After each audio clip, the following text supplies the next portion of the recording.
In the Mood for Love is perhaps like the center point, the firm stanchion of Eastern cinema in terms of the modern age of making it like, oh, this isn't just for exploitation style films. You know, we've come to shorthand Hong Kong, China, Japan, all of these places as bastions of action, the wuxia genre, which was originated there. There's a lot of that in cultural association, and Wong Kar Wai and his films with stateside help unintentionally from Quentin Tarantino basically makes the case these are the best dramas anywhere. We shouldn't be reducing this culture to one thing. In the Mood for Love is just one of those icons about it. There's a couple different interesting origin points because from what I gather, Wong Kar Wai had the idea that this was a story about food. Like in the end, it is two neighbors of different genders going out for noodles. And that's a major point about it, although I think the food element plays a lot more into Chungking Express, one of his next films. But In the Mood for Love is so much more about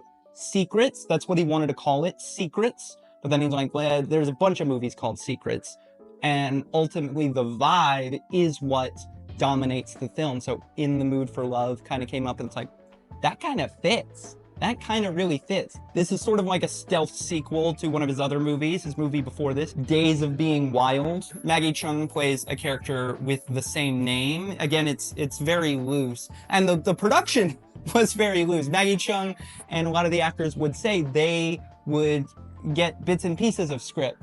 Like we'd shoot dialogue on a set different than how it was described, so we'd work out blocking differently, or we'd film the same scene in multiple places. Sometimes they'd receive dialogue on the day, and I guess in a post-Linklater world, that's not super uncommon, but it is just very interesting when you see a movie like this, I think, so effortless looking for a movie that is ultimately a period piece. It's 1960s Hong Kong, and for that reason, they shot in Bangkok, because in year 2000, Hong Kong did not look like anything close to 1962. This is the most iconic romance of all time. If you don't find this beautiful and moving and me and who, I think you're missing a little piece of your heart. In the Mood for Love plays on TCM tomorrow at 2:15 a.m. You don't want to, that's like 2:15 Wednesday, but I'm counting it as, it's like 2:15, 2 days from, like, it's all. Thank you for watching Turner Class Companion, your one-stop shop for what plays on TCM, the Criterion Channel, wherever you find amazing classic films, including international cinema. We've got to protect that international cinema, guys. We've got to protect international cinema. It starts with watching them.